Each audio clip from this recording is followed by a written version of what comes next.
All right. Which one of you guys scheduled Halloween on a Thursday? Welcome to the Fantasy NBA Today podcast, the Sports Ethos presentation, hosted by yours truly, Aaron Bruski, and FSWA Hall of Famer, Steve Dr. A. Alexander. Welcome to our viewers on Twitter and on YouTube. And head on over to Discord, get the link in the show notes so you could get your questions answered. There's all sorts of fun stuff happening over in our Discord as well.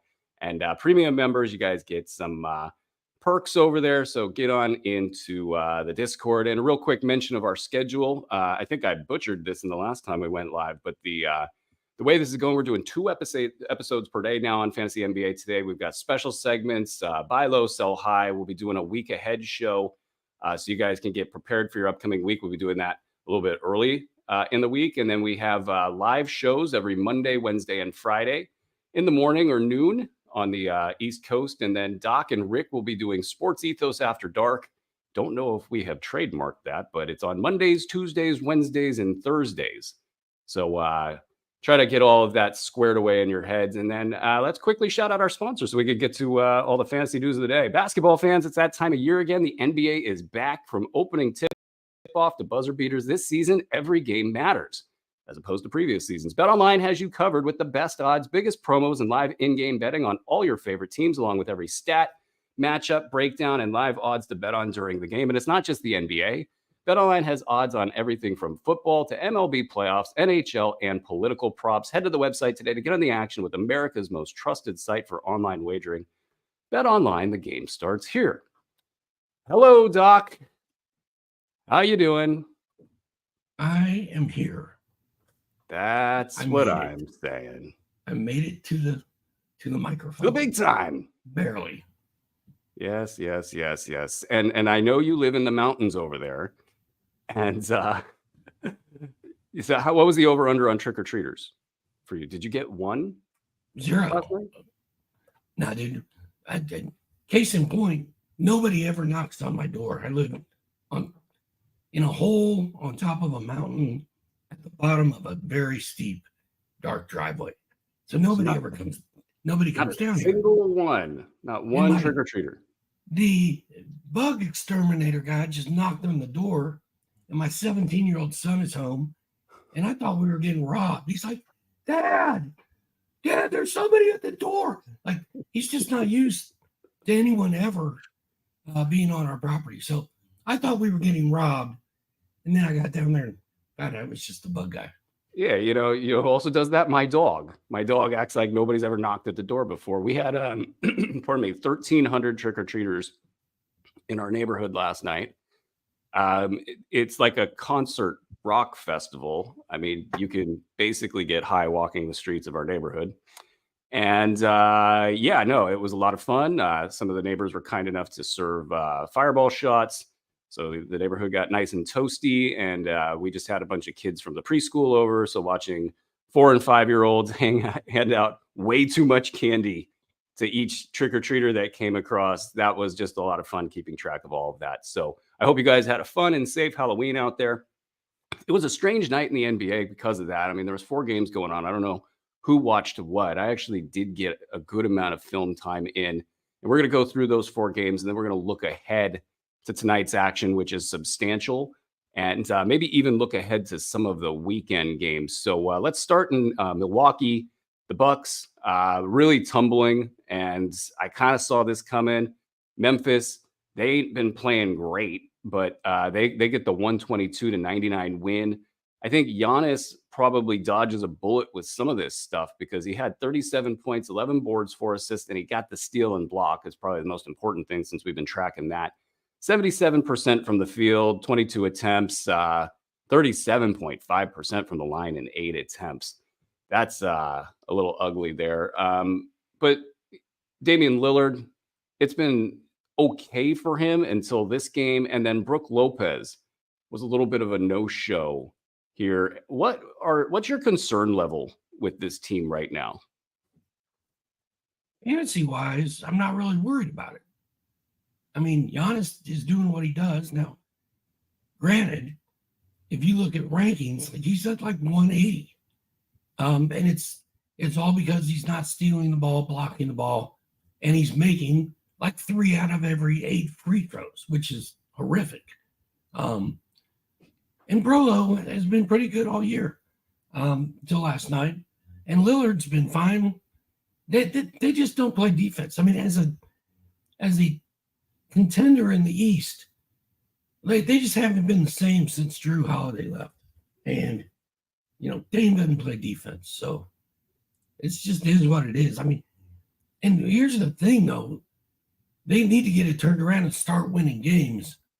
Or then Giannis being questionable every single game is going to start leaving a mark because they're not going to feel like they need to, risk him being out there. Yeah, that was my biggest concern with this team heading into the year is if they get to a slow start, and this is officially a slow start, folks, 1-4. The only silver lining here is they haven't played that many home games. They're 1-3 away, so one home game so far.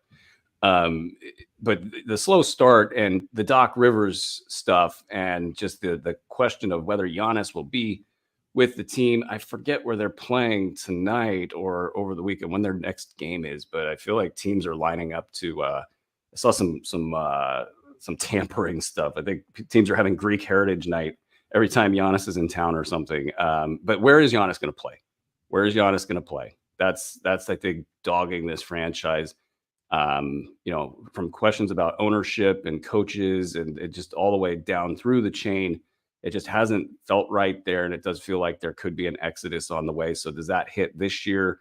Is there, does that tear at the fabric of the team? And Damian Lillard won a 12 in this game. That's not great in a game that they really kind of had to have a little bit, at least not a must win, but they kind of had to have it. What about players like Taurean Prince and Gary Trent Jr.? Like, let me ask you this the first question. How in were you on either of these players heading into this season, Prince or Gary Trent Jr.? 0. Yeah. If you theoretically were on those guys, do you think that the dynamic has changed enough to drop them below a cut line? Or do you think that they're kind of are what they are and folks shouldn't worry about dips like this? I mean, Taurean Prince, 2 of 8. He did get 4 steals into 3, so I think that kind of floated the line a little bit.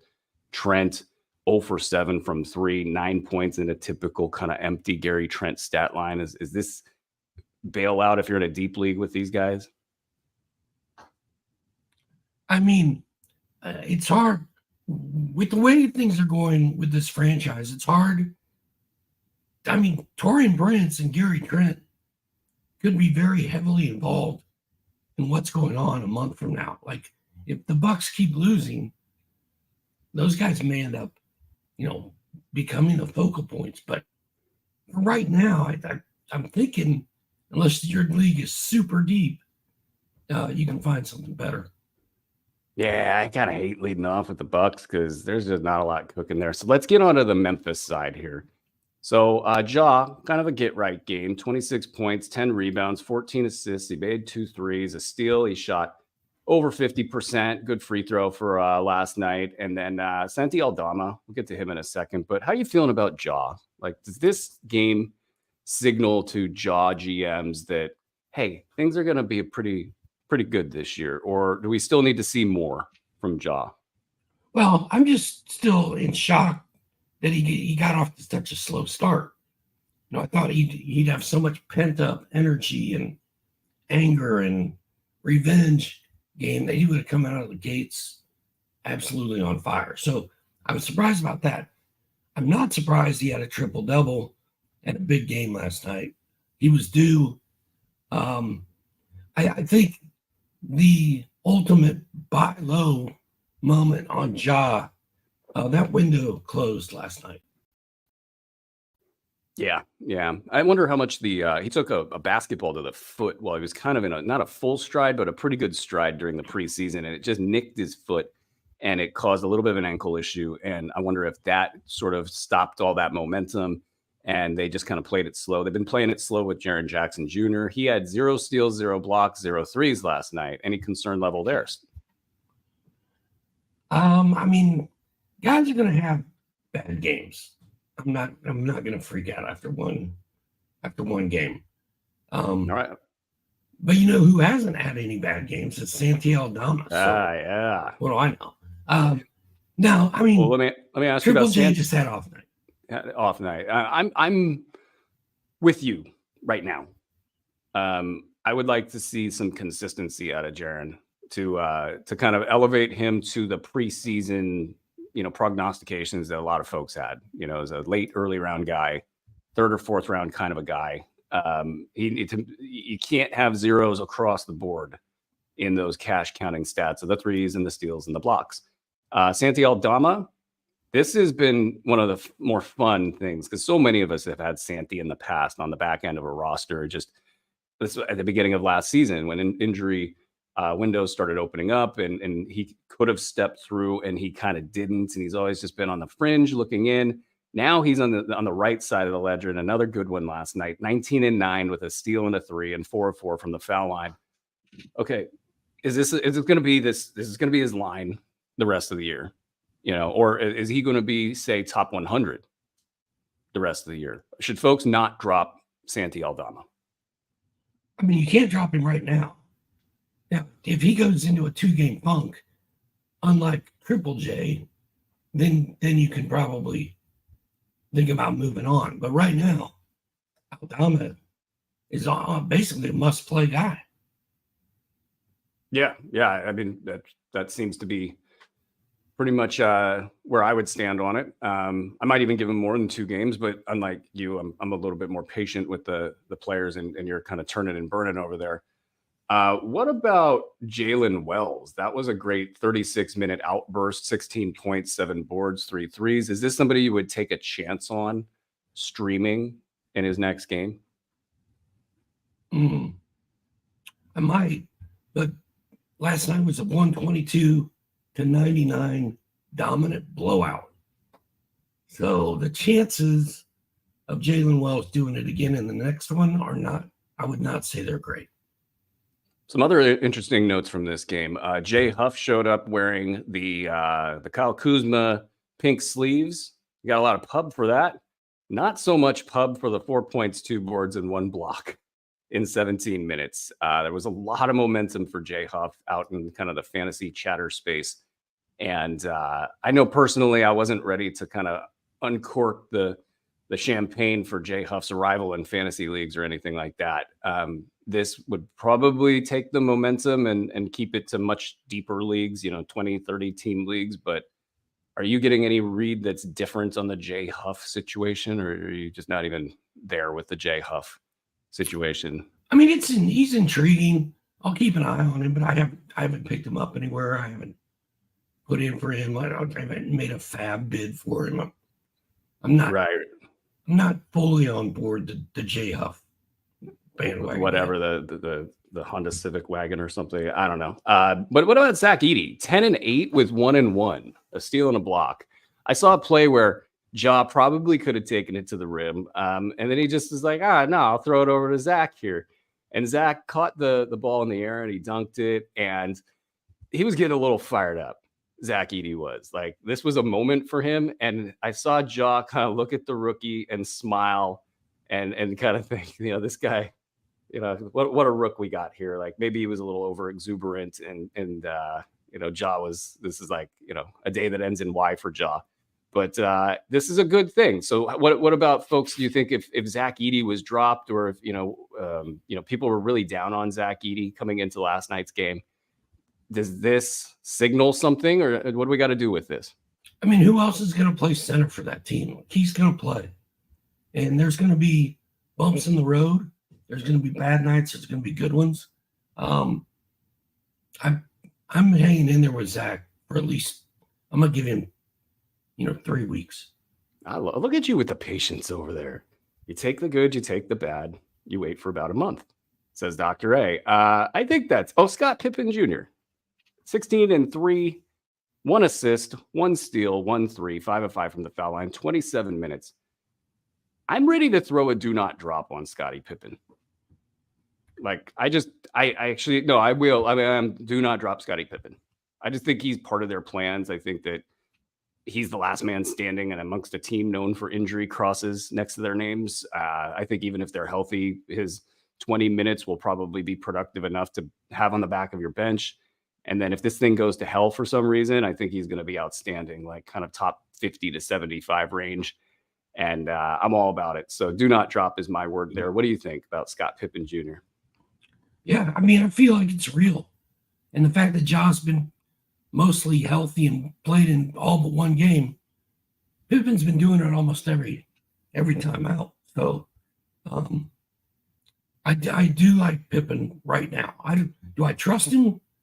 Not really. But I like the way he's played so far. Yeah.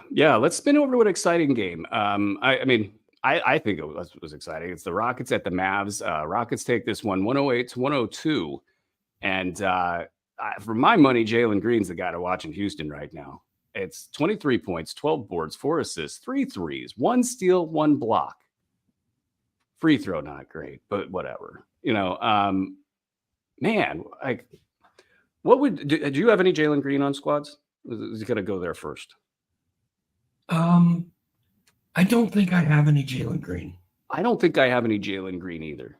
And it wasn't because I wasn't trying. And I think I hope I was out at least a little bit in front. What happens with Jalen Green is he's a public play.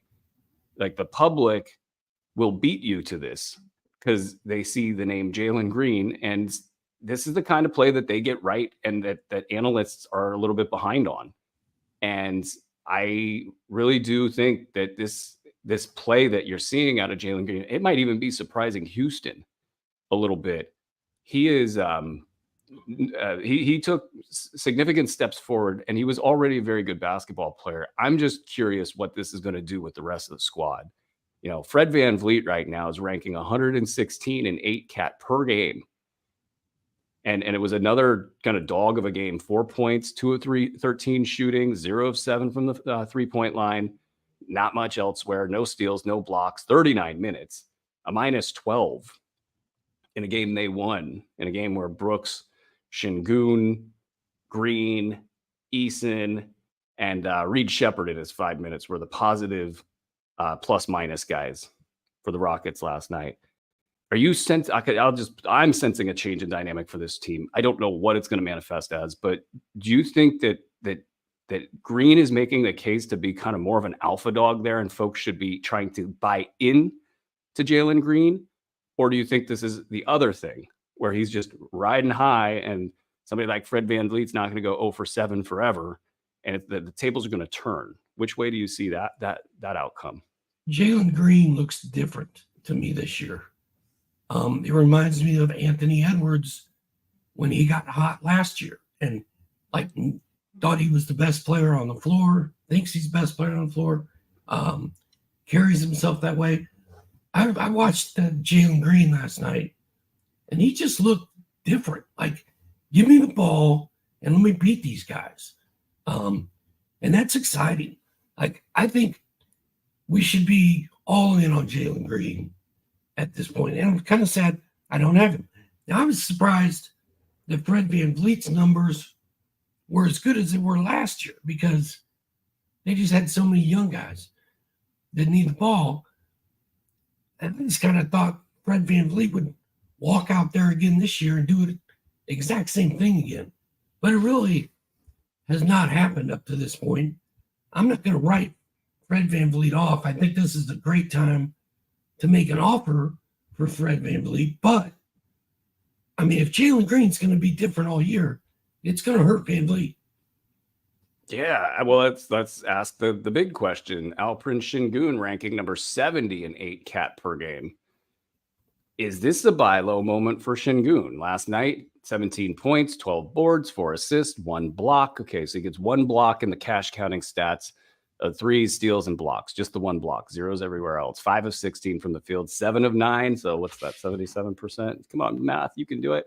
That's, he's struggling a little bit. Is this due to the Jalen Green stuff? Is this a buy low moment for Şengün? I mean, it's a huge name, right? Like, Şengün was a 2nd-round pick in a lot of leagues, in very competitive leagues. What are we doing with Şengün? Yeah, I mean, I'm not panicking on Şengün. He stinks at the categories that you like to call him out for stinking in. Like, he doesn't get a lot of blocks. He doesn't get a lot of steals. He doesn't hit a lot of threes. his free throws are kind of funky right now. And he's shooting like 30. Wait, was that last night or is that on the season? Is he shooting 37% for the year, or is that just last night? No, that's that last 10. No, it's 37% for the year. I mean, that ain't that's great. why his value sucks. Yeah, that's why his steals are in a good spot. That's why his ranking's so bad. Look, he's got 15, 12, and 3 with 1.6 steals. Look, teams are going to target him. He's going to be around the ball a lot. So I think that steals and blocks number is going to be fine. It's the efficiencies. It's the field goals. It's the free throws at 72%. I mean, I think folks were hoping that might be like 75 this season. And if he's not going to get you the big popcorn stats because, say, Jalen Green has way more of the leash than he does, then that's a recipe for – I'd be really strongly considering making a move after his next big game. And I was just looking to see who they play next, these guys, because I kind of think that's a good game for him. Why are we worried? Why are we worried about his field goal percentage? I'm not worried about his field goal percentage so much. I think, in fact, that actually signals a bounce back is on the way. What I'm wondering for folks is if you ride that bounce back and their next game here looks like it's, I don't know what ESPN's doing with their schedule. Andre, if you could grab whatever their next game is, that's great. I think he's due for a bounce back. I think folks should sell as soon as that bounce back hits. That's my gut instinct. I'm not going to tell you to go sell at all costs. I think he's probably going to be what folks more or less thought he would be. But the big question for me in Houston is Jalen Green going to etch away, say, 2 to 3 rounds of value for Şengün this season?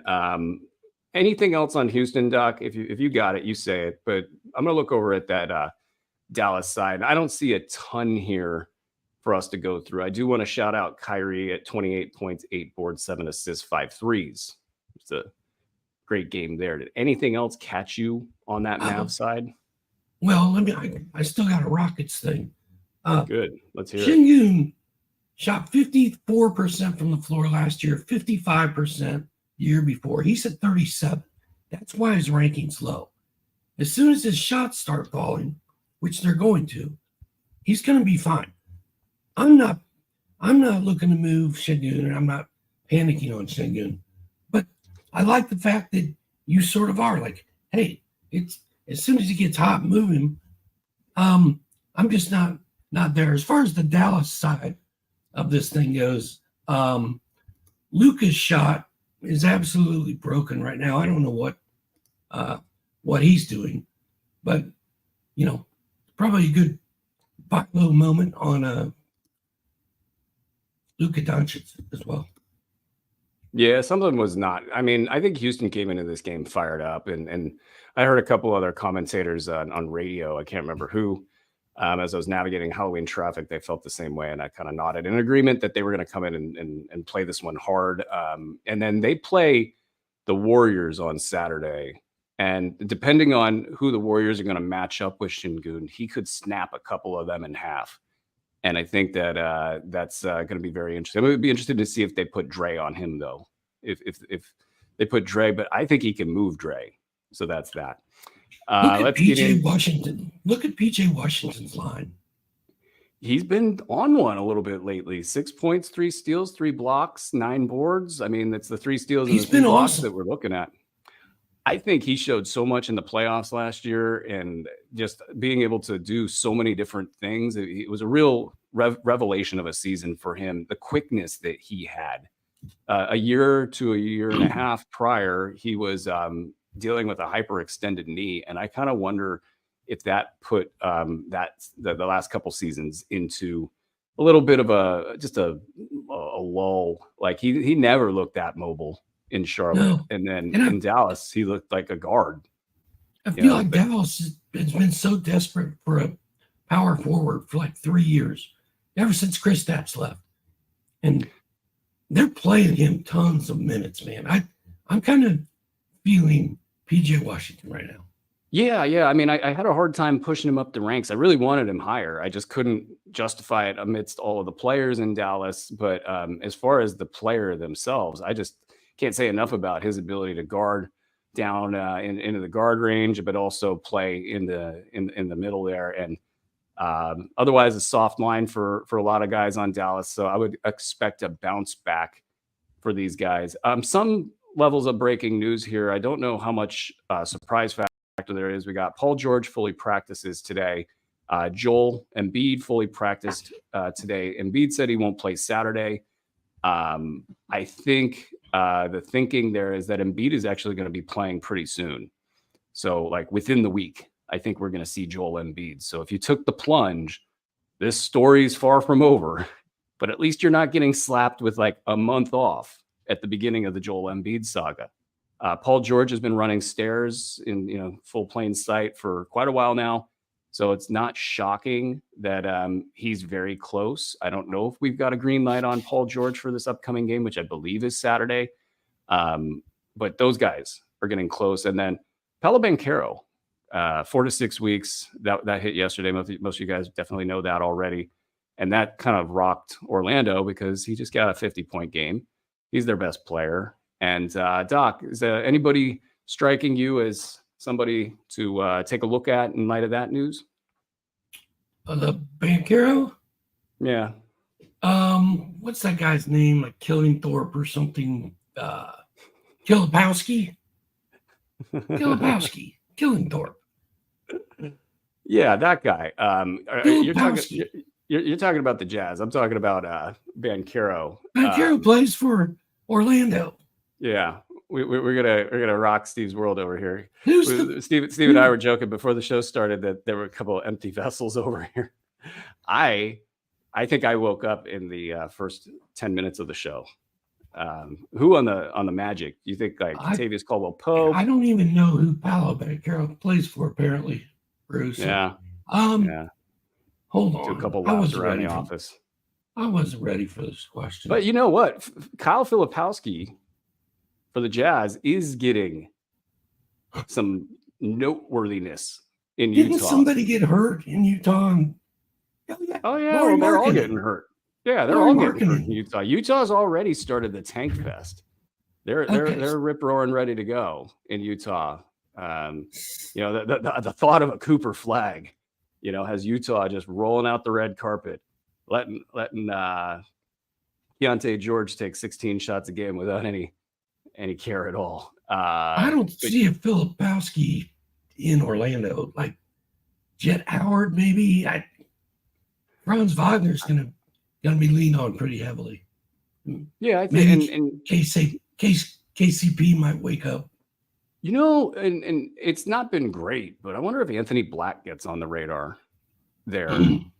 He hasn't been terrible in the box score in his limited role, limited minutes. So if he kind of reached up and became a very deep league guy, that might not be a surprise. I want to see Kentavious Caldwell-Pope get consistent. And I think what they've been happy with him in Orlando with the defense and the intangibles and moving the ball and just kind of being a good team player, but the shots haven't been falling there. Let's get back to last night's action. This could have easily led the show. We had a 5x5 by old Victor Wembanyama. I don't even know if it was worth the oxygen to call him a buy low, prior to this game. I hope everybody in your league tried to acquire Victor Wembanyama in the first couple games of the season here. They win 106-88 against your Jazz, Steve, where everybody but Victor and Chris Paul kind of struggled in San Antonio. But let's hit the Chris Paul stuff because I think the Victor Wembanyama stuff is pretty much self-explanatory at this point. Paul goes for 19, 7, and 10 with 2 steals and 3 threes. Is this, I always call it the set wave from my surfing days. Is this the set wave before Chris Paul becomes something of a Chris Paul that we've seen in the past? So say like top 75 going forward. Well, it's funny how it works. And remember the game before that, Wembanyama did nothing. In fact, everybody was like, "Oh, this is not what I signed up for." Because, and then it's like, is Pop going to start messing with us here? because Wembanyama only got 5 shots against the Thunder, and everybody was watching it. It was on TV. 6 points. And of course, we back that up with 25, 9, 7, 5, 5, 4 triples. And it's not a coincidence that Chris Paul finally broke out and had a good game on the night that Wemby just put one of the stat lines up for the ages, one of the best of all time. So, I mean, are the Spurs trying to win basketball games this year?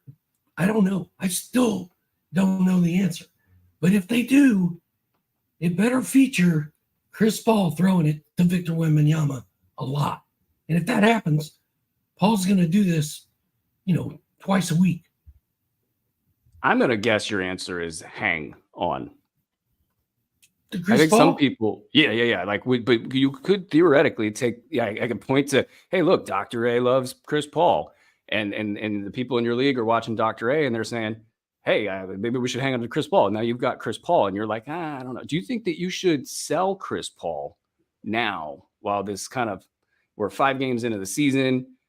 He has a look about him. It looks like he could be a top 75 guy, maybe even a top 50. Chris Paul, a couple seasons ago, slid into top 25 value when people kind of downgraded him into the top 50, 60 range. That's just a couple seasons ago. Are you telling people not to move on a sell high? Or are you telling people to hang on and see where this goes? I say hang on. I mean, the potential for him to do this all the time is definitely there if Pop lets it happen. So I'm hanging on. Now, like if you're asking me, do I want to hang on to Mike Conley and all the garbage lines that he's putting up? I don't see like a way out. I don't see a way for Conley to suddenly start balling out. There's definitely a place for Chris Paul to blow up in San Antonio. Yeah. And I'll answer the other side of your question there, which is I think they are trying to win.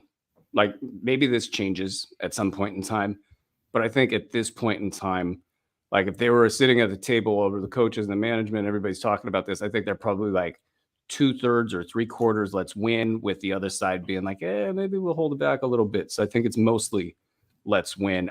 Quick kind of notes, Julian Champagny, quiet game. He got you 3 steals. So in my world, that means that you hang on and just look forward to better times.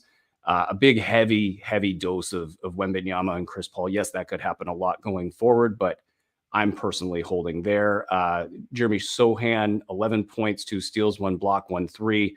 I think the interesting thing there is his presence on the court has allowed teams to effectively double and triple and cover Victor Wembanyama, as Zach Lowe so astutely pointed out in his feed the other day. They cover him with wings and things like that. It'll be interesting to see how San Antonio deals with that because of his limited shooting ability and such. That's, I think, it for those guys. Let's get to the Utah side. Your favorite, Kyle Filipowski, 12 points, 5 boards, 2 threes, 20 minutes. Like, okay. I mean, this is just a Lauri Markkanen's not there kind of a deal. Yeah. Yes. Yeah. So, I mean, stream if Lauri Markkanen is out and expect this kind of a result. And I do think they're generally kind of pleased with him. The play that sort of stood out is John Collins. Now, he got 28 minutes. He's coming off the bench. It's funny. I mean, this guy had such a bright future at one point in time in his career, and I just don't think he's done anything terrible. He hasn't risen to the level of stardom, but he's getting 28 minutes, 14-11, 1 steal, 1 block. Should people be buying in to John Collins? Like, what would you treat a John Collins at this point in time with them sort of starting up the tank kind of early, I guess? Maybe not. But, like, do you think John Collins can be a top 75 guy the rest of the way? I love that. Will they keep playing him? I don't know. Taylor Hendricks gone for what, the year, right? Yeah. And now Markkanen's hurt, and I don't know that we know that he's like, oh, this is just a 1-game thing. He might be hurt. So, yeah, I think John Collins, while he's not going to do what we thought he might do one day, he's still better than the average Joe and the average guy sitting out there on the waiver wire. There's a lot of opportunity for John Collins. What about your guy, Keontae George? I'm kidding because I don't know how much Keontae George you got, but 15, 4, and 5. Okay, that's good. 5 of 14 from the field, 1 of 9 from 3, 7 turnovers. Is this a buy low moment for this guy? I'm pulling up his season-long field goal percentage, but I think it's like 20. What do we got? Horrible. 28. It's 28. That's higher than I thought it was going to be. I thought it was more like 23. Yeah, 28. 28%. The shooting has been terrible every single night. The turnovers are there every night. I was kind of a Keontae George guy, but we took him in the 12th round, 11th round, 13th round. So it's an experiment, and it's been a rough one. But one thing's for sure, if the Jazz want to lose every game this year, they can keep playing Keontae George and not really worrying about it. So I like that. But he may shoot it like this all year. I don't know. There is a bounce back coming. I don't know if that bounce back looks like 40% from the field or 45% from the field. There's a bounce back coming. I guess my one concern, if you're looking to get in on the buy low or you got Keontae George, is at what point in time does Utah get less invested in his production? Because I do know that internally there were rumblings about this is hurting everybody else's development. This kind of a 5 of 14, 1 of 13, whatever the other one was the other night, like the other players like Taylor Hendricks was basically getting, just not as much of a good rep experience on the floor because this stuff was going on. And so that's just a thought that I wonder, will you get less of this? Maybe less would be more with this guy. Hitting some other notes with the Jazz before we get out of there. Kessler with 3 blocks. So I guess that's kind of good news. 11 boards there, 28 minutes. The minutes are great news. Actually, I think it's all good news for Kessler so far this season. Elsewhere, Sexton, 16 points and a relatively normal stat line. I think you got to kind of just hang in with Sexton, guys. This is what has happened for many seasons now in Utah, and then it all usually ends up with him kind of finishing in the top 75 range. So just kind of hang tight, I think, is the advice there. Let's get out of this game and get into the final game for last night's slate, which was Phoenix at the Clippers. Phoenix wins this. They moved to 4-1. I had them as an over in this season, and I kind of thought they had the perfect combo of good players and chips on shoulders. And then I saw the Ryan Dunn stuff, and I was like, hey, okay, I think this has got some momentum here. So good start there. You got no Bradley Beal in this game. So you got 34 minutes of Ryan Dunn. He went for 16 points, 4 boards, 1 steal, 4 threes. So Ryan Dunn comes out of college. I can't remember his 3-point shooting percentage off the top of my head. I want to say it was like 30 or something. And just no reputation for shooting whatsoever. And he gets to the NBA and he's just gangbusters. Like immediately figures it out. Are you making a play on Ryan Dunn long term? Or is this still too much like spottiness and too young, too soon? Not going to do it in standard leagues this season. Yeah. I think we're a year early for the Ryan Dunn explosion. And now Bradley Beal, suffers a severe injury and he's going to miss a lot of time. Then yeah, I think then you're like, I better go pick up Ryan Dunn. Yeah. Booker was the big performer, 40 points, 5 boards, 8 assists, 5 threes, 3 steals, 61% from the field, 86.7% from the foul line. I don't got much to say about Booker. I feel like he's just etched into the second round value as long as he plays 70 games. And so far, so good on that front. I think folks are looking at Royce O'Neal, 21 points, 7 boards, 1 block, 5 threes. How are you with Royce right now? He was good last night, man. And again, he benefited by no Bradley Beal. So, and if you look at Royce O'Neal's profile picture, his official NBA picture, he's wearing a pearl necklace. First time I've noticed that this year, Brew. I am now noticing. Excellent work, Mr. O'Neill. Excellent work. First 3 games were single-digit scoring games. The rebounds have been consistent. The blocks have been there lately. I'm good with Royce O'Neal. I think Royce O'Neal is a nice guy to put at the end of your fantasy bench and get him out there when you have a spot for him.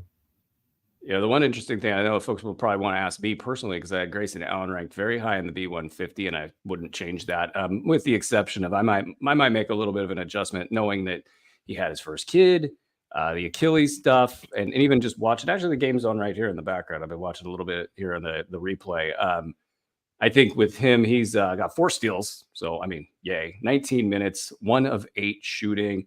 He looks to me like somebody that's just trying to get in shape right now. So I would be curious if the Royce O'Neal numbers come back down, if the Ryan Dunn numbers come back down as Grayson Allen gets cranked up closer to 30 minutes per game. And then the other question with Grayson, that's just a curiosity at this point, is since he decided to get into the weight room and train like a linebacker, what does that do to his ability to move laterally? Does it impact his shot? Things like that. If he can keep all of those things in the right spot, and the weight was just added weight, well, it's going to be helpful for him on defense, and it's going to be helpful for him on offense as well. So no questions there. And Nurkic, 11 points, 3 boards, 2 assists, 1-3. A lot of drop Nurk questions lately. Are you dropping Nurk? I mean, that's a garbage line, man. No blocks, no steals, 3 boards. 23 minutes. Royce O'Neal kept him off the floor last night. So I'm just glad I don't have Nurkic. It depends on who you're going to drop him for, but it doesn't look great. And back to Grayson Allen real quick. Last year, Grayson Allen and Dante DiVincenzo were 2 of the most pleasant surprises in the entire league, and the fantasy darlings. And this year, Dante DiVincenzo and Grayson Allen are 2 of the biggest disappointments so far. Like, neither one of them can shoot it. So I don't know what's going on there. And then shout out Tyus Jones, 11 times. Quietly just keeps getting it done. He just has to exist, and he'll be a top 100 player. What was I going to say? The Grayson Allen stuff. Oh, the Nurk stuff. 5 games. I think it's really important to just remember, guys, that we've seen so many times, and this isn't about any of the guys we're talking. This is about everybody in the league. So many times there's been a third of the league that in the first 5 games looks one way, and it's maybe not what you expected, and then they look like what you expected the rest of the way. So if you're relying on Nurkic as a center, if you're relying on certain player X for whatever, or if you just don't want to get too far ahead of yourself, just remember that the first 5 games are weird for everybody. And if it's at the next 5 games, this segment is actually the important segment that I think when you look at this segment, it's like, okay, this is a thing now. Whatever it is, this is a thing.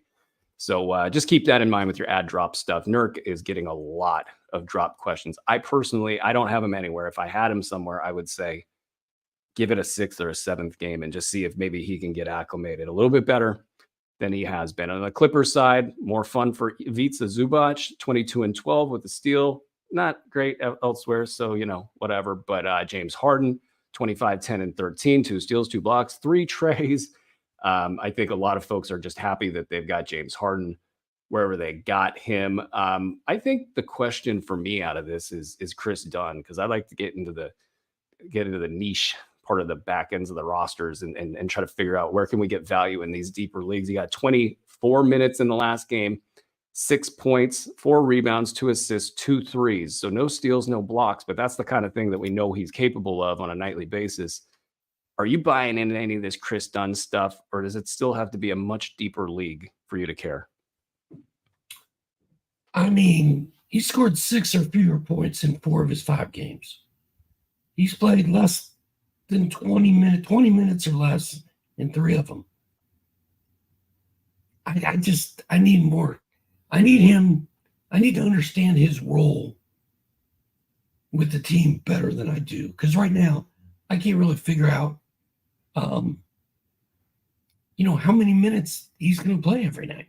And I kind of need to know that. And I'm so focused on Norman Powell that I can't even see Chris Dunn right now. You just watched Norm all game, and I think the thing that was interesting for me was I think Kevin Porter Jr. I mean, wearing the green hair was just a very interesting thing. I don't even know what he was the Joker. He was the Joker. Yeah, he was the Joker. Kevin Porter Jr. Playing the Joker with everything going on the off floor stuff. That's just a weird optics thing, I guess. I'll leave it at that. We'll leave it at that. But with the ball, like he has from the preseason to current appeared like he's going to get the ball. 14 points, 5 boards, 2 assists, 1 block. I mean, these numbers aren't knocking on the door to be a pickup in standard leagues. These are not run and go get Kevin Porter Jr. numbers. I'm just curious, do they just not care at all about the optics stuff in LA, and they could rise him up through the ranks as the season goes on? And could he, of course, elbow out Chris Dunn? And then I don't think he's going to threaten any of the starters' minutes, but one injury here, one injury there. Next thing you know, we're talking about Kevin Porter Jr. as a pickup. That's just a thing that I'm watching. He had a good line for playing just 17 minutes. This has kind of been how it's been going for Kevin Porter Jr. So it's just an interesting thing for the deeper leagues out there. Okay. Hey, quick note. Just because we talked about this incredible palace that they built for the Clippers. Oh, yeah. They're 0-3 in Steve Ballmer's house. And their 2 wins are on the road. That's pretty wild. I want to know what their next game is so I can just get a complete read on this before I say what I'm about to say. Their next game. Why ESPN? Why? The schedule's backwards on the page. I just figured it out. You got to scroll to the bottom to get to the next game. They get the Thunder on Saturday. Yeah. Again, the Thunder. Okay. Yeah, no. Well, the line's going to be big. This is at home. Yes, it's at home against the Thunder. And think about all the motivation inside that building, because they've been embarrassed by the Thunder. Like, the Thunder came and took everything. They took the whole cabinet and ran with it. And now they're in their squeaky clean, shiny new building. And I think that I think they're going to play this thing super hard. And I'd lean in hard on that number. The Thunder are riding high, and yes, the Thunder are amazing. And I don't know if anybody understands. Here's the only thing I would say to tap the brakes on a pick for the Clippers in that game is I don't think everybody understands how good the Thunder are, or is, if you're a Thunder beat writer. I don't think the just a weird grammatical thing there. I don't think they don't even have Hartenstein right now, and their defense is crushing opposing box scores, just crushing. And I don't know if the public has caught up to that, but I would lean in heavy and a motivation factor against the Thunder. And maybe there's some bad blood still. And maybe the Shai Gilgeous-Alexanders will play that one hard. I don't know. I don't think they care that much. Okay. All right. Let's get into the second part of the episode. We're going to look ahead at some of these games. And yes. Producer extraordinaire Andre Lebush will be very happy with that pivot right there. Okay. Sixers. And then he will not be happy that we're talking about it. I know, and he'll try to threaten that he might edit it out, which I don't think he does. Okay, let's look ahead. I want to get one thing that you're looking for in each game here, Steve. Knicks at Detroit. What do we got? Knicks at Detroit. One thing, Steve. One thing. Knicks at Detroit. One thing. For some reason, I thought we were starting Boston, Charlotte. You go first, Brew. Yeah, I think with this game, aside from my morbid bet of that the Detroit Pistons are going to hit their over and JB Bickerstaff's going to be coach of the year and we're going to all be rich. I'm looking to see, will the New York Knicks stars play like stars? And then will Mikal Bridges keep his foot on the gas? Bridges has been fine. Bridges, I mean, if you got Bridges in the 7th round because that's just people were so scared of what was going on with Bridges. You're feeling pretty good. I don't know if people got him in the 7th round. He kind of just hung out in the same spots in my leagues that I was drafting in. But like OG Anunoby, can those two guys be a part of the offense? And then do the 2 stars start producing like stars consistently in New York? And then I guess that's multiple things. How about a thing for Detroit? I can hear Andre right now. No, one thing. My thing is the Knicks, and it's can Josh Hart hit double figures in rebounds for the 4th straight game? People are sleeping on Josh Hart. He's good. And also, I want to see if Cat can do it again. Next game. Yeah, next game. Orlando at Cleveland. What's the one thing you're looking for in this game? I want to see who steps up in the absence of Paolo Banchero. I want to see if Franz Wagner can drop 50 on somebody. I want to see in Cleveland. There's a lot I like going on in Cleveland. I want to see if Jared Allen just keeps wrecking fantasy leagues. I've faded Jared Allen for the last 2 years, and I wonder if this configuration with this team is just going to keep him in a place where he can keep putting up big fantasy numbers, and then maybe he's a early round guy with a little extra on top, and we just don't know it yet. Or the people that drafted Jared Allen, they knew it the whole time, and I was slow, and I don't know who else was behind, but like that's my thing. I want to see, because there's a lot going on there I could talk about. I only get one thing. I want to watch Jared Allen. Jared Allen's like top 10 right now. He's killing it. He's out of his mind.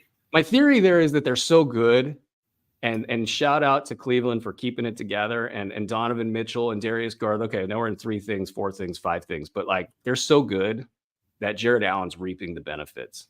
And he's just able to get out there and crush. Okay, let's get to Celtics and Hornets. Celtics at Hornets. What you got? One thing, not 2, not 3. See Peyton Pritchard go off again. Ooh, I like that one. I like that one a lot. My thing.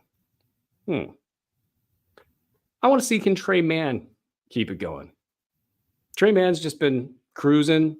I don't know. Do we got news on Brandon Miller? Is he in this game? Because that's the big pivot point there. So that's what I'm going to be watching for in that game. And then our good friend, and I say that very lightly, Namish Keita was a part of that Boston comeback, and that where Halliburton and company almost choked again, and they came away with the win in overtime. I want to see if maybe that little good burst of play there, sparks a little bit more playing time for him. So I got 2 things in that game, just because Andre put it in the notes twice. So that's what you get, Andre. Lakers at Toronto. What's your one thing there? I'm following the wrong list. Lakers at Toronto. I want to see Grady Dick score more than 30 points. Oh, y'all know what I'm watching for in that game. It's Mogbo forever, baby. Mogbo forever. I just, it's hard to predict that a player who's getting 5 minutes or 9 minutes, as it was in a game, is going to be that guy. It's hard to predict when a Keon Ellis is not getting any. I guess he's on the list here. I'll save the Keon Ellis part. It's hard to do this, but sometimes you got to trust the eye test. And what I see out of Mogbo is it's breathtaking. It's just, he's bigger and faster, and he's got longer arms, and he just goes out there and takes the ball away. It's beautiful stuff. Mogbo forever, everybody. Mogbo forever.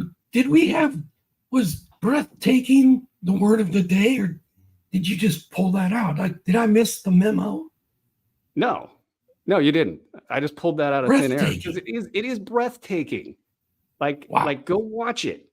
It's like he covered Anthony Edwards. It was amazing. I'm going to watch this game just to watch Mogbo. Mogbo forever, baby. I love it. And it sucks that Scotty Barnes got hit with the 3 weeks, and it sounds like it could even be more. I got Scotty in a few places, and I'm actually just rooting for Scotty. I just think that he's a good young player, and I know it sucked to get the news, but it's like, this is why you go out in front on a guy like Mogbo, because if the talent's there and the skills are there, and you're on a tanking team that's going to want to develop a guy like that. You just get out there ahead, and then I got all the Mogbo. Like, I got Mogbo. I had to drop Isaiah Jackson, and as I was dropping Isaiah Jackson, I was like, I bet this is when Isaiah Jackson goes off the minute I drop him, and that's how much faith you had to have there. All right, off my little soapbox. Bulls at Brooklyn, Chicago at Brooklyn. What you got? Can our guy Cam Thomas do it again? Like, Cam Thomas is going to score 70 points at some point this season. When's it going to happen? Yeah, well, and also Dennis Schroeder, absolutely just going off. And I at this a little pissed at myself because I thought I saw this coming. I just didn't think it would be like this. So that I think is one thing I'm looking for there. And then I guess on the Chicago Bulls side, like I just want to see, can Zach LaVine, is he even playing is a question. If he's not playing, then what's it look like for Kobe White? Are we going to get a little preview of Kobe White? And I think Jalen Smith's injury situation is on my radar as well. Anything else there before I get out of Bulls at Brooklyn?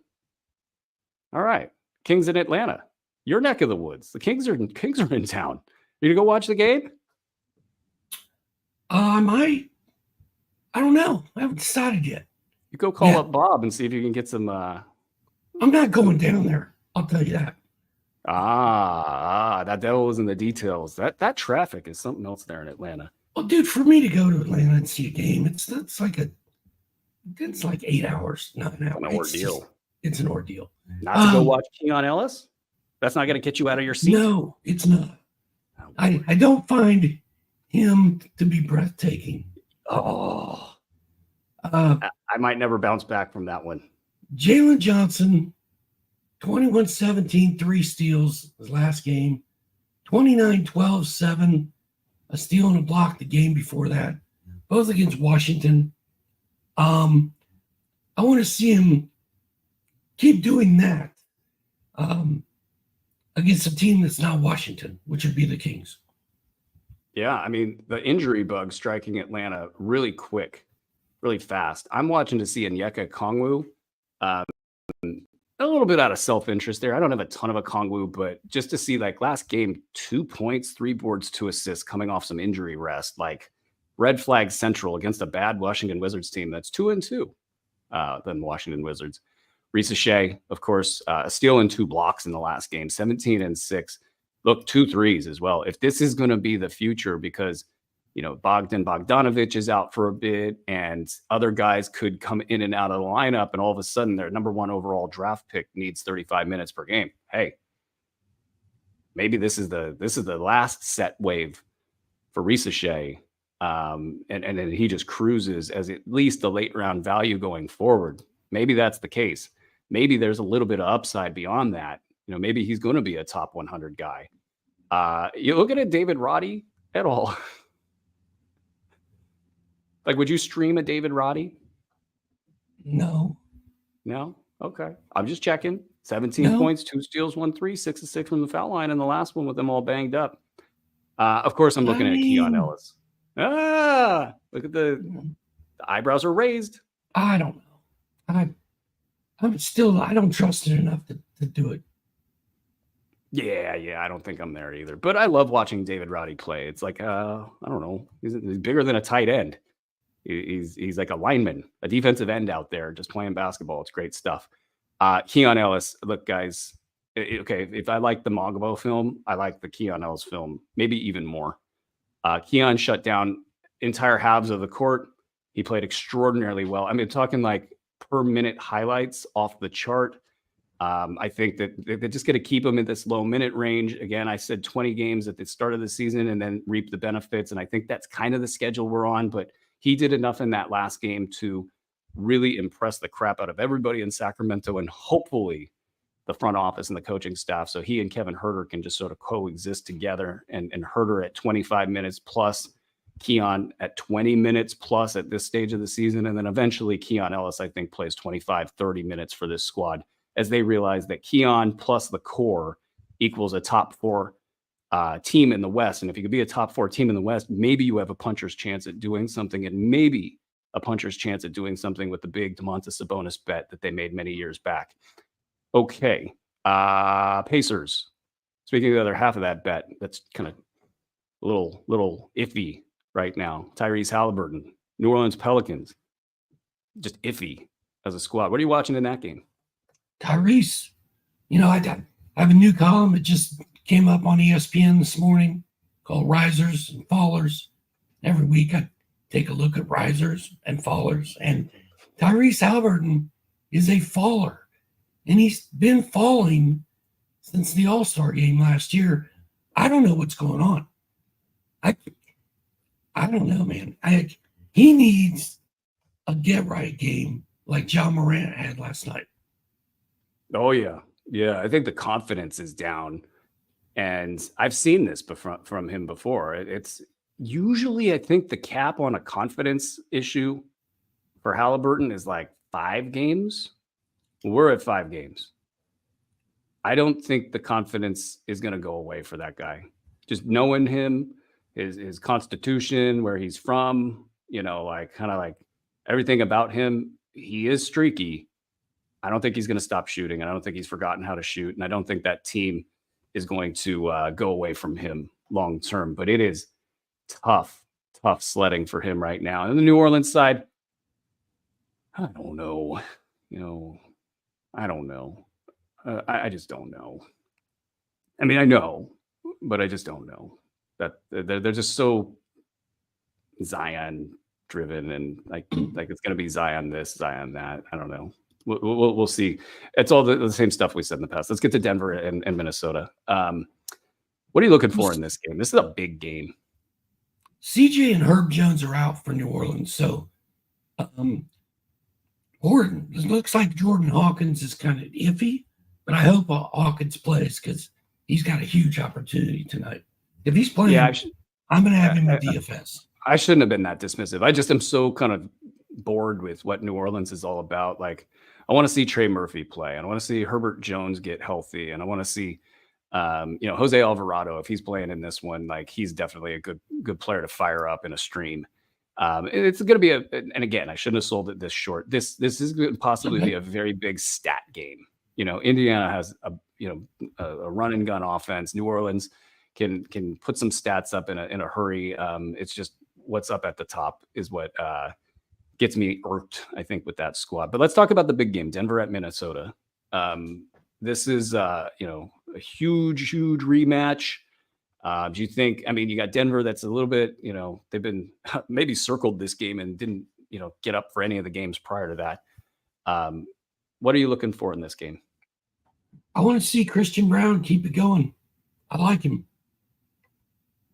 Yeah, he's been playing really, really well. He's sort of slowed down. I think that begged the question of, is that most recent line for Christian Brown the new normal for him, or is that, something else? I want to just see kind of both. I have more of a reality take on this one. Is I want to see, do both of these teams use this game as the launching pad for whatever it is that they're going to be going forward? Both teams really, really struggling in various ways, but does this game solidify? And then what happens with Anthony Edwards? Does he go crazy in a game like this? We'll see. And the last game on the slate, we're going to cover some of the weekend action as well, and some teams that we haven't touched here tonight. But OKC at Portland, what's the thought process there? Annihilation, run, annihilation. SGA sitting on the bench for the entire fourth quarter along with Chet. I want to see if Lou Dort can keep it going. I think Lou Dort is returning like top 75 value right now. Nobody ever talks about Lou Dort, but he starts, he hits threes, he gets steals, he plays D. I think Lou Dort is somebody. Lou Dort is somebody that fantasy managers should be thinking about adding to their team. Yeah, and I think both of those guys, the two of them, he and Caruso, are just going to fill that kind of a role all season long. And I know it hasn't been great for Caruso, but both should be on radars. And if they start heating up, don't hesitate, because they've got those cash counting stats that we always love. Portland's been playing fairly well lately in terms of not falling apart. I'm always watching for Klingon. I want to just see what Klingon does in his 10 minutes per game. It's always fun. Some teams that we haven't spoken about. I mean, we spoke briefly about the Sixers with the injury update. They play the Grizzlies on Saturday. I already spoke about the Grizz, but what about the Sixers? Is there anything in this as the Paul George and Joel Embiid wheels turn? Is there anything sort of tertiary that you think that we should be keeping an eye out for? I don't know. I mean, yeah, Caleb Martin's going to go bye-bye when Paul George comes back. Maxey won't have any of those 45-point nights when those two are back. I bet Paul George plays Saturday. It sounds like Joel Embiid is more likely to play next week. So yeah, I mean, just get ready for changes because Caleb Martin was playing pretty good. How you handling all the Warriors stuff? Like, I mean, we'll get some updates on Steph. We'll get some updates on Andrew Wiggins. Probably an update on DeAnthony Melton. Buddy Hield's been going off a little bit. Brandon Pajemski. Where are you at with those guys? I've just been enjoying Jonathan Kuminga. Being out there playing. I honestly, this is why, like, anytime Doc takes the opposing side on a player that I either like or don't like, I get scared. Buddy Hield is never going to go away. Also, yeah, he's like a cockroach. He just will not go away. I love Buddy Hield, and actually, Buddy Hield did a lot of great things in the Sacramento community. Just to throw that out there. Yeah, I just think he's just a guy that gets fantasy value, and even in the worst kind of conditions, that's what he does. I think he's got top 75 written all over him the rest of the way, and at a bargain 125 to 150 price in drafts. Let's see. Oh, the Heat. Yes, the Heat. I haven't talked about the Heat or the Wizards. Where are you drawing this from? Is this the Bruski? Is this coming straight out of your brain? Yeah. You remember Herman's Head from the 90s? It's Brewski's Brain. Brewski's Brain is the new show on Fox, if Fox is still around. Bam has been terrible. And he's been awful. Yeah. I think there's a ton of talk about that, even locally. I was hearing, I forget the play-by-play guy's name out of Miami, or maybe he's the sideline guy. He works on NBA radio. They were just talking about it openly. When he's talking about it openly, that's a sign that the whole organization is talking about it. And actually, this would probably be a big get-right game for Bam Adebayo, I would think. And you got Sarr, who can probably match up with him pretty well. You've got Valanciunas, who probably knows a few things about how to defend him. I don't know that bodes well. And it's probably more about just what they're doing in general. They're trying to run as well. He's not getting to run the ball up the court, which means that when he used to catch the rebound and go, he would dribble up the court and be part of that first action. So a lot of dribble handoff. So that would lead to whatever sub action after that. And now it's going up the floor. And so that's probably a little bit of the problem there. That's a trend that the Heat want to keep following. So I don't know if that means that his entire deployment changes, or is this just that first 5-game bump or blip, pardon me, on the radar? What about the Wizards side? What you locked into on the Wizards side? I know the answer, but what do you got? Are these where are these Saturdays games? These are weekend games that are right there in the chat. That all I see in the chat is after this we're gonna do questions. Bilal Coulibaly is on fire, and Jordan Poole is going off. And I said the other day, it's a year too early for Coulibaly. I'm starting to change my mind. They're playing him tons of minutes, and he looks amazing. So, yeah, I'm questioning if it's going to be there in all the different categories every single night. Can he do two things at once? That's the only question I have about Coulibaly right now. Shout out to our many listeners on Twitter and YouTube, and head on over to the Discord. You could get the Discord link in the show notes. And thank you guys very much for your support and everything that you guys have been doing on site and in these shows. And really appreciate you guys. Check out the NBA Fantasy Pass. $7 a month gets you access to all sorts of good stuff. We're going to have a bunch of releases for you here this upcoming weeks that I cannot wait to tell you guys about. Let's get to some questions from said Discord. First one is, was offered Tobias Harris for Kawhi. So our Discord user was offered Tobias Harris for Kawhi. Got Kawhi in the 7th round, they say. That's a 14-team, 9-cat league. Do you accept this deal? Got offered Tobias Harris for Kawhi. So you've waited about a week and change to go through the first bit of this in the Kawhi saga. Do you get out for one Tobias Harris? I'm not feeling Tobias Harris. So is that your question? Yeah. I mean, if you got to get rid of Kawhi, would you trade Kawhi for Tobias? Wow. I couldn't do it. If I was bullish enough to draft Kawhi Leonard, I'm not going to turn around a week later and trade him for Tobias Harris. Yeah, I wouldn't do it.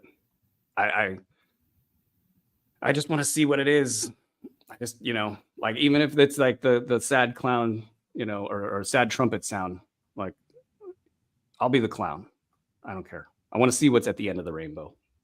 Is he going to come back and get us, first or second round value per game for however many games he plays? I gotta see what it is. I got him in like the 10th round, so maybe that would influence.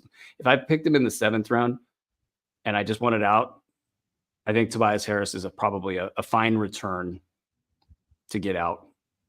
So I think this is a risk reward kind of a question. If you want the reward, if your team can support that kind of a move, if you're getting crushed by zeros, if you're getting crushed by poor game counts, then I might make the move. If you can afford to do this, I want to see what's at the end of the rainbow. Big question right here. Somebody offered Chet for Giannis.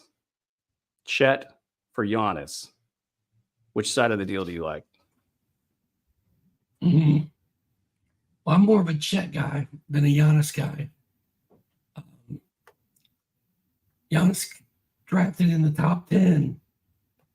Chet not even, Chet was more like 2nd round guy. But if you're dying, if Giannis's free throws are not they'll get a little bit better, but you're done. You're tanking free throws with Giannis. And if that's too much for you to handle, then yes, make the deal. If the free throws aren't a problem, I'd probably hang on to Giannis. I'm going to take Chet. I think I'm out on Giannis. Like, I get it in head-to-head. You punt the deficient areas, but there's 3 of them. There's threes, free throws, and turnovers. So maybe you don't care about turnovers. All right, you're punting 2. Maybe you're not even punting 3s. Maybe you found a way around it. Chet's going to address those areas, by the way. And I think he might just be better overall.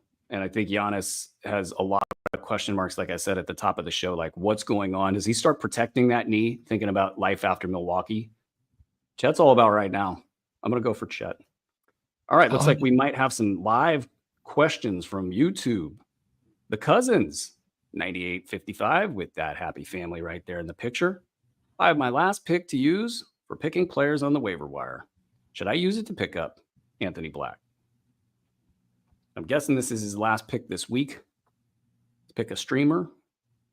I'd like to know who else is available, but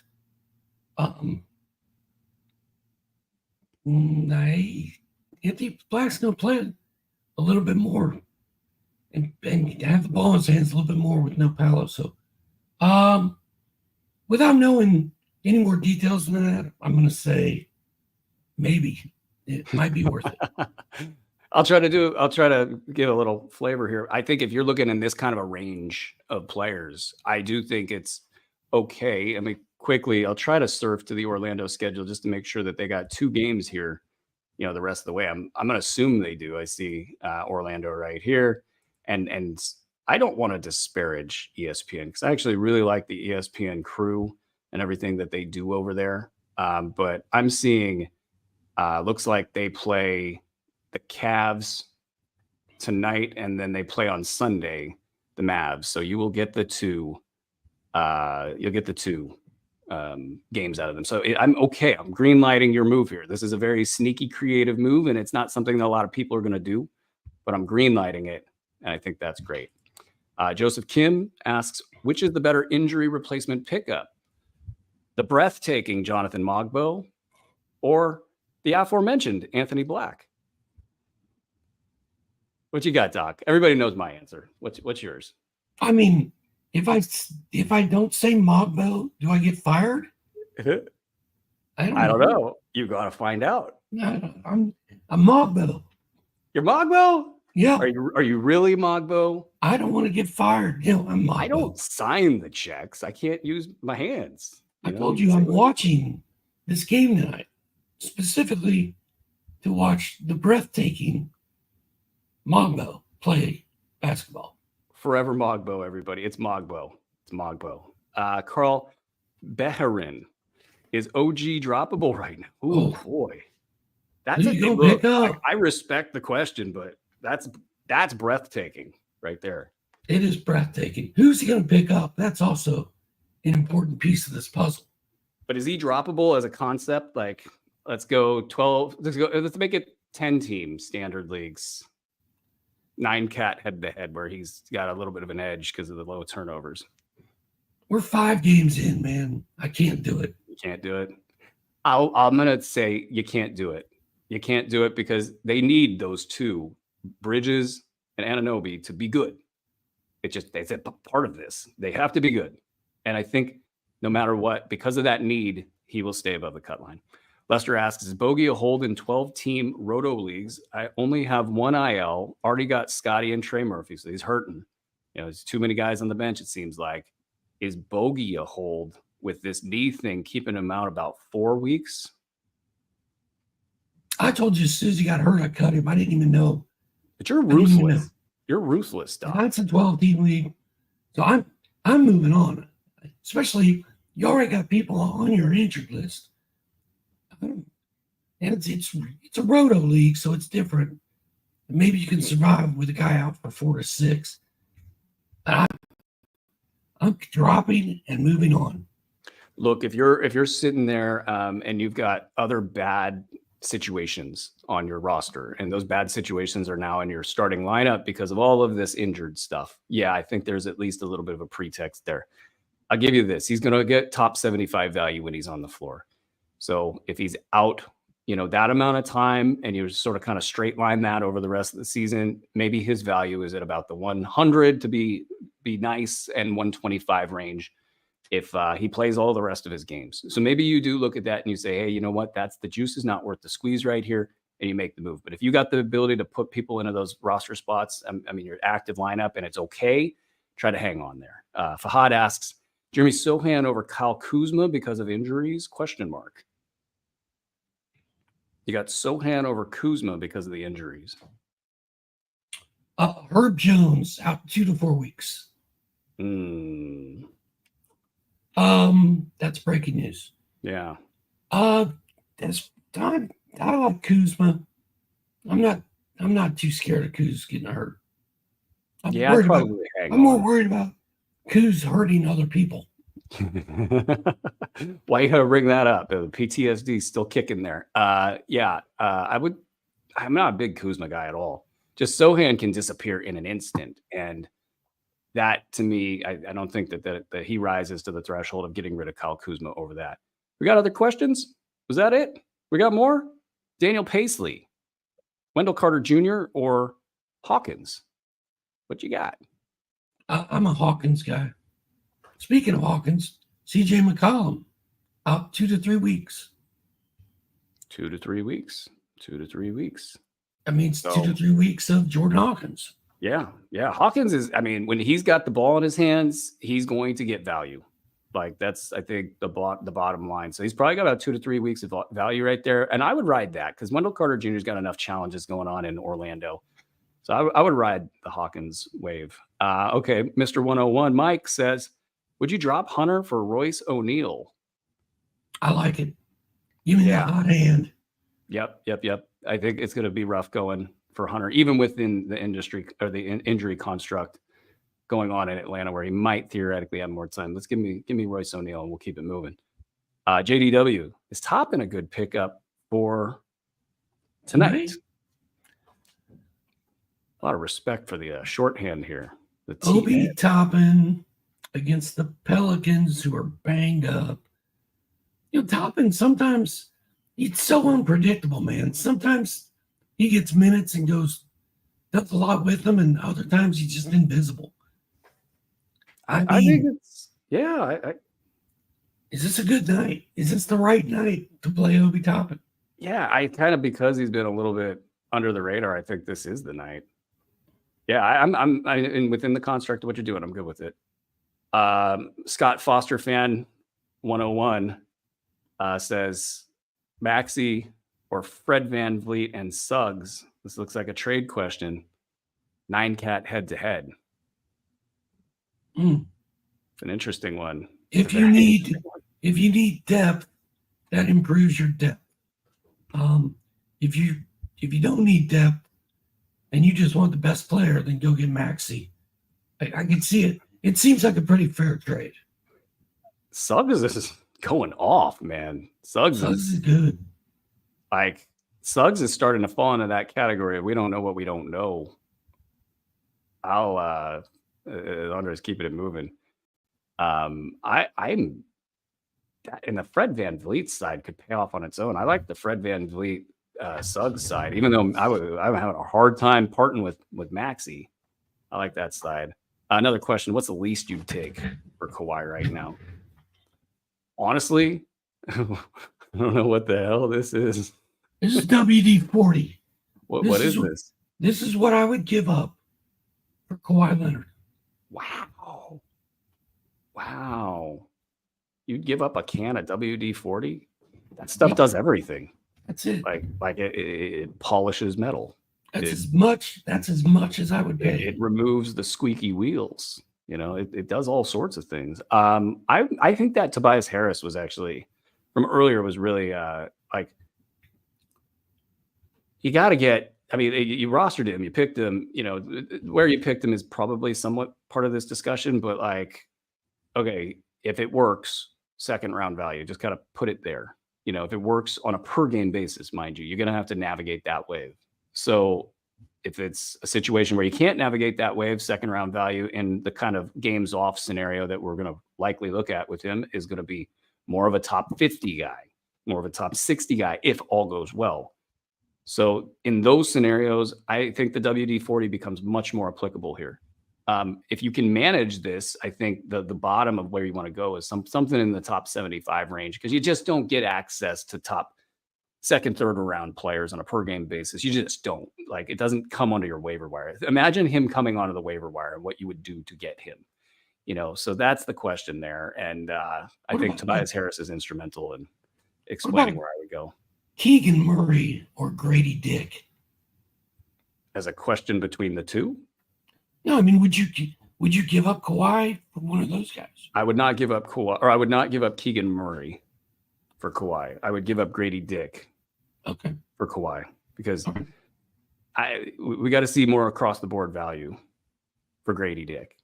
It just he's got to prove that over the long haul.